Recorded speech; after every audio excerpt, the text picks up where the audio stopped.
Good morning friends. आज हम चल रहे हैं नवलखा किले की सैर पर। नवलखा किला जो कि झालरापाटन में एक पहाड़ी पर बना हुआ है। ये एक छोटा किला है जो संभवतः राजस्थान के अंतिम दौर के बनने वाले दुर्गों में शामिल है। इसको नवलखा किला कहा जाता है। नव यानी 9, लखा यानी लाख। ऐसा कहा जाता है कि इसके निर्माण में 9 लाख चांदी के सिक्कों का उपयोग हुआ था, इसलिए इसको नवलखा किला कहा जाता है। जैसे नवलखा हार, नवलखा किला, उस तरह से जो उपमा दी गई है, तो इस किले का नाम नवलखा किला है। ये झालावाड़ से जो हम पाटन की तरफ चलते हैं तो उसके एंट्रेंस के ऑलमोस्ट दोनों साइड 2 पहाड़ियाँ हैं, लेफ़्ट एंड राइट में। लेफ़्ट हैंड साइड की पहाड़ी पर नवलखा किला बना हुआ है और राइट हैंड की पहाड़ी पर जैन मंदिर है नसिया जी, जो जैन अतिशय क्षेत्र है, वहाँ पर उनके पूज्य स्थल बने हुए हैं। हम अक्सर सुनते रहते हैं नवलखा किले के आसपास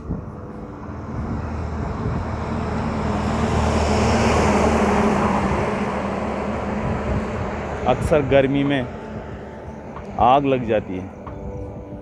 चूंकि वह पहाड़ी क्षेत्र है, संरक्षित क्षेत्र है, इसलिए किसी कारणवश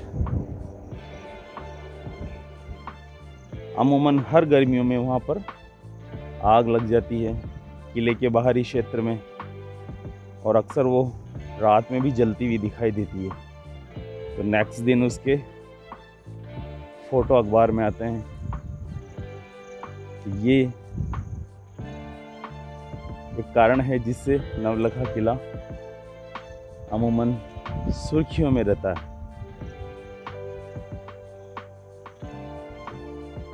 नवलखा किले को महाराज राणा भवानी सिंह ने बनाया था। भवानी सिंह काफ़ी प्रभावशाली राजा रहे हैं झालावाड़ के, जिन्होंने भवानी नाट्यशाला का निर्माण भी 1921 में करवाया था, जो एक प्रकार से पारसी थिएटर था। उन्होंने काफ़ी विकास में अपना योगदान दिया, काफ़ी गर्ल्स स्कूल खुलवाए, जन सामान्य की सुविधाओं के लिए काफ़ी सराहनीय प्रयास किए, और 1860 में नवलखा किले का निर्माण करवाया। चूँकि हम जानते हैं कि सर्वप्रथम झाला राज परिवार पाटन में ही निवास करता था। उसके बाद 1838 में झालावाड़ राज्य डिक्लेयर होने के बाद झालावाड़ गढ़ पैलेस का निर्माण शुरू हुआ था। उसके पहले झाला राज परिवार झालरापाटन में ही निवास करता था।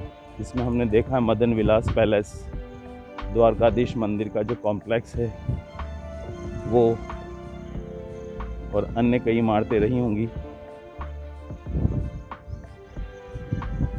तो ये जो नवलखा किला है वो महाराज राणा की उपाधि उदयपुर के राणाओं द्वारा झाला जालिम सिंह को दी गई थी। झाला जालिम सिंह ने कुछ समय उदयपुर की रियासत में भी कार्य किया था। उस दौरान उनके मराठाओं से अच्छे संपर्क बने और झाला जालिम सिंह को महाराज राणा की उपाधि दी गई। कालांतर में झाला जालिम सिंह के पौत्र मदन सिंह झालावाड़ के प्रथम शासक बने, जिन्होंने 1838 से लेकर झालावाड़ में शासन किया और ये जो झालावाड़ का गढ़ पैलेस है, इसका निर्माण उनके समय ही हुआ।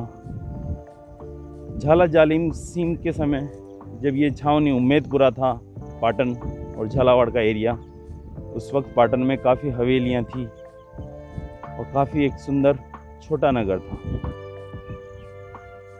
तो अभी हम देखते हैं कि जो नवलखा किला है, वहाँ पर एक संचार तंत्र का टावर लगा हुआ है पुलिस का, और एक आनंद धाम बना हुआ है, सफ़ेद रंग का मंदिर है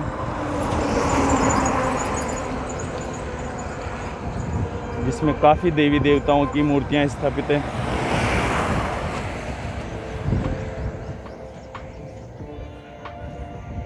और बच्चों के खेलने के लिए अंदर किले के अंदर गार्डन बने हुए हैं, और एक काफ़ी सुंदर गेट है जो इंदौर भोपाल जाने वाले रास्ते की तरफ बना हुआ है। अंदर सौंदर्यीकरण किया हुआ है, फव्वारे लगे हुए हैं और 4 बड़े बड़े बुर्ज नवलखा किले के बनाए हुए हैं।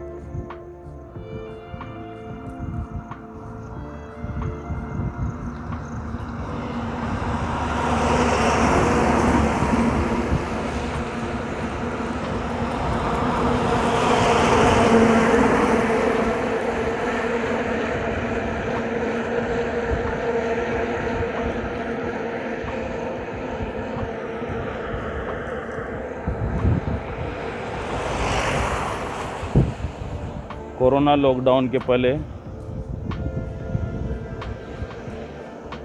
आनंद धाम के दाईं तरफ काफ़ी स्पेस है खुला, वहाँ पर काफ़ी पार्टियाँ और गोठ हुआ करती थी, शादी के समारोह हुआ करते थे और छोटे मोटे बर्थडे सेलिब्रेशन हुआ करते हैं। तो नवलखे किले पे काफ़ी लोगों की आवक जावक बनी रहती है। दूसरा, वहाँ पर आनंद धाम स्थित है, तो काफ़ी महाराज ये जो भी पहुँचे हुए ज्ञानी लोग हैं, उनकी आवक जावक वहाँ बनी रहती है और धार्मिक आयोजन भी वहाँ पर होते रहते हैं।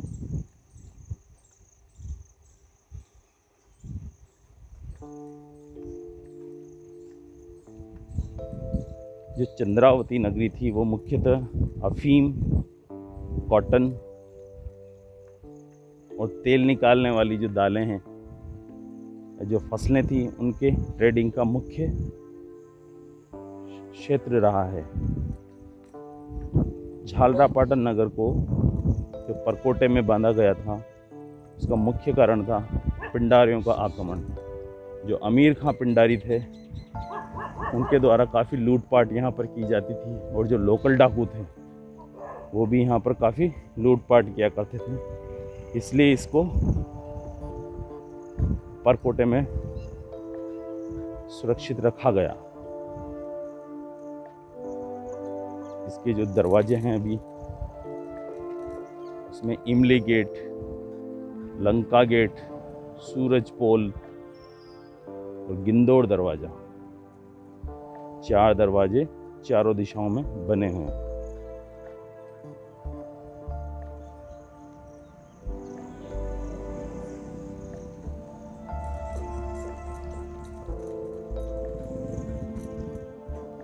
क्योंकि परकोटा काफ़ी जीर्ण शीर्ण अवस्था में था, इसलिए उसका जीर्णोद्धार करवाया गया।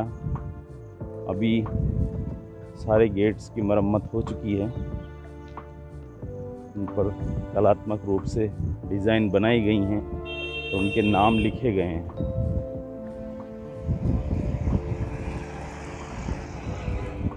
सूर्य मंदिर की हम विज़िट पहले कर चुके हैं।